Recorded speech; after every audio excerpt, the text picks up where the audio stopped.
Hey guys, welcome to The Market is Open. We have a very special video today. We interviewed Kevin O'Leary, and I'd like to talk about his thoughts on Tesla.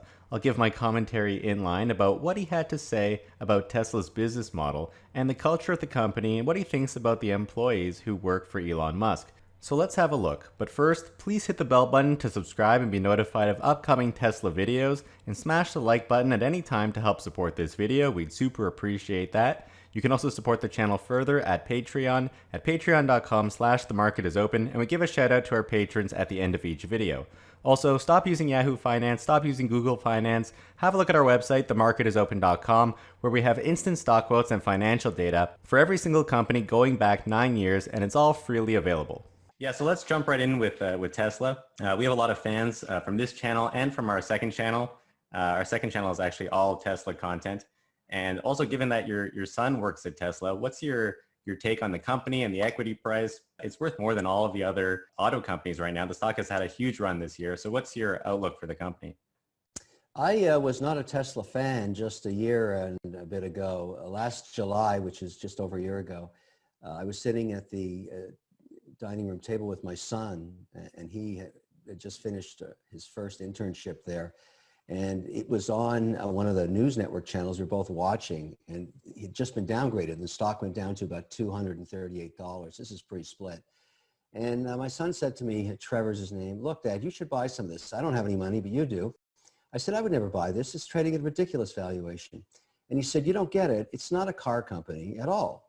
It's a data company, and what it does is sends cars out to drive and increase the resolution of its automated database every day. Every car is reporting back to headquarters, making the resolution of the data set better and better and better. And when autonomous driving comes, the company that's going to win is going to have the best resolution of data."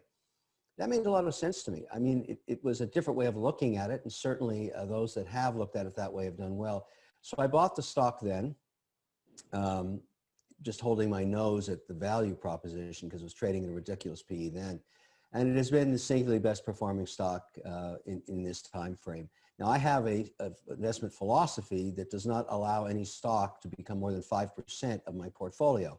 So I've been consistently selling Tesla down to 5%, sometimes twice a week. I mean, it's had such a stratospheric rise. But I've learned a little bit about how they work with their engineers, obviously with my son's experience there. There's no company like Tesla in terms of how it deals with bringing teams together. Very entrepreneurial.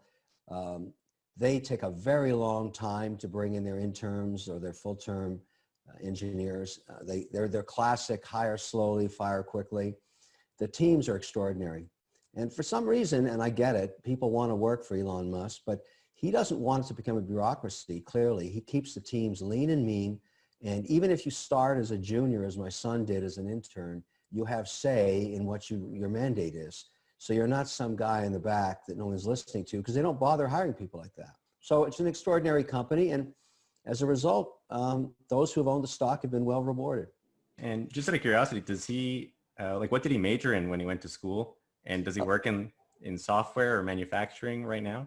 Well, he's an electrical engineer, and everything is software. I mean, that's basically...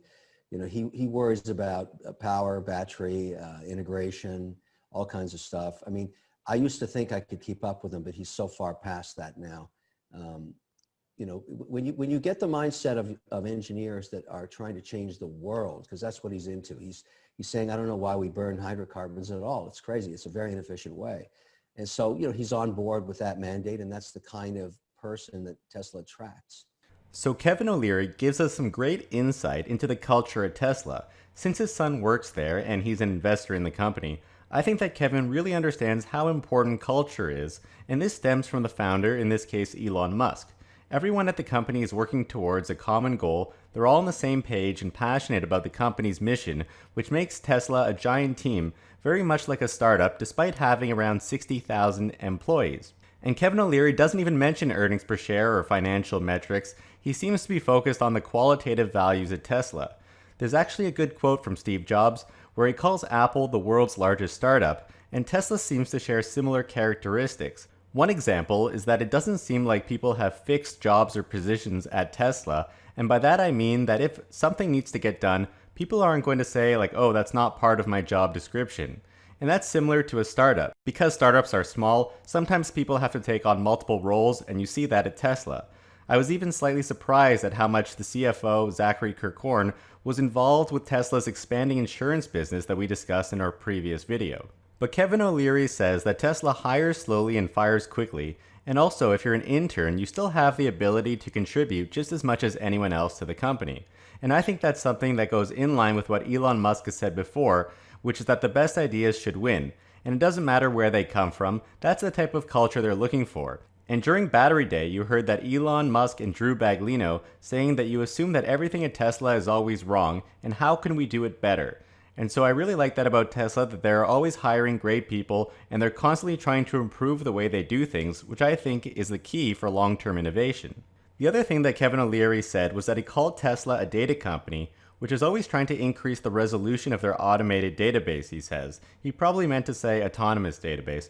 This is referring to Tesla's self-driving autonomous strategy, and the more miles that are driven, Tesla is learning about as many edge cases as they can to try and teach the vehicle how to drive.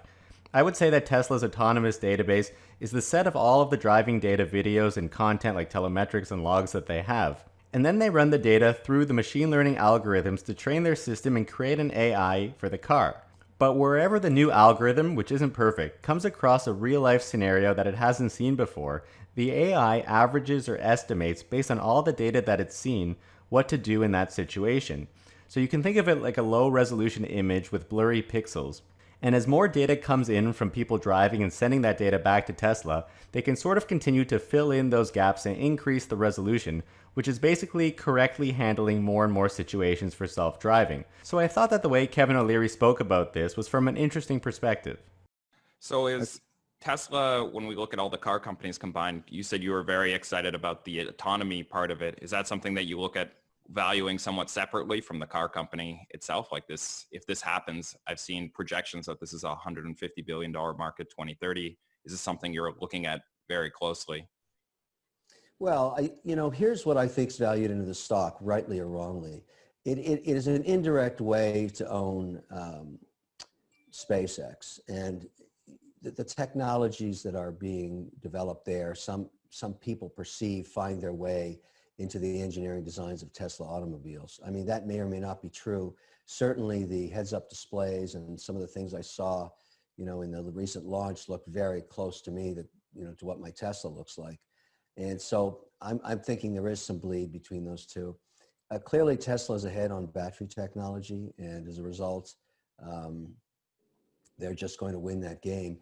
And frankly, for a company that doesn't spend any advertising dollars, and here's an example, we're talking about it right now, that is a huge advantage in the automotive business. Everybody else is spending billions of dollars advertising their Me Too cars and getting no market share. If I buy a new car, it's going to be a Tesla. I'm not going to buy another electric car. They own that market. And because I already have one, I know how it works. And the fact that it upgrades itself every couple of days, that really impresses me. I'm getting better and better and better resolution on my own driving on this car, just because headquarters keeps upgrading the software. It's a unique model. I mean, look, I was a skeptic. I am no longer a skeptic. When the data changes, I change. Kevin O'Leary starts by saying that investing in Tesla is an indirect way of investing in SpaceX. Of course, the companies are completely separate, but he says that he sees similarities between the products of these two companies, even though they aren't really related, but there does appear to be some overlap. And I do find it interesting that SpaceX does seem to give Tesla even more credibility, because it's like, well, if Elon Musk can send rockets into space, then a car must be built like a rocket ship as well. And in some ways it is. Elon has said before that he and their materials person are the overlapping employees at both companies, and there have also been cases of collaboration between SpaceX and Tesla. A few years ago, Elon Musk mentioned that SpaceX technology helped Tesla save 8 hours per vehicle by being able to look through the cars. Also, we've heard car specialist Sandy Monroe comment on the circuit boards that Tesla produces for their chips in the vehicles, and he says that you don't normally find those in cars, you find them in aircraft. So perhaps SpaceX employees helped because there's a lot of aerospace engineers working at SpaceX, and maybe Tesla has a few of their own. Finally, Kevin comments on Tesla being ahead in battery tech, not spending any money or hardly any money on advertising, and he praises Tesla's over-the-air software updates, saying that in his mind, they've basically won this market or won over his business at this point because he's so pleased with and familiar with the car and the brand, and the vehicle continues to update itself. He says everyone else is spending billions advertising their Me Too cars and gaining no market share. Those are some pretty harsh words for the industry. And the last thing he says was that he was a skeptic, but when the data changes, he changes his mind. And I think that the data has to do with Tesla's growing market share in the car space. They're gaining quite the following, and there's huge demand for their products that can't be ignored. And so Tesla is proving their model and solidifying their presence in the space, and people want the best technology, which is now synonymous with Tesla. And for Kevin O'Leary to be a proponent of Tesla is quite a strong statement coming from someone who doesn't talk BS and is a straight shooter. So I think this is a strong endorsement for the company. Alright guys, I hope you enjoyed this video. Don't forget to check out the full Kevin O'Leary interview on our other channel. See the link in the description below. Please hit the like button on this video. We'd super appreciate that. And don't forget to subscribe and hit the bell button to be notified of upcoming Tesla content. You can support us further on Patreon at patreon.com/themarketisopen. And a very special thanks to Bradford Ferguson of Halter Ferguson Financial and all of our patrons that help to support our channel. Your support helps us to continue to make great content. Thank you guys so much for watching.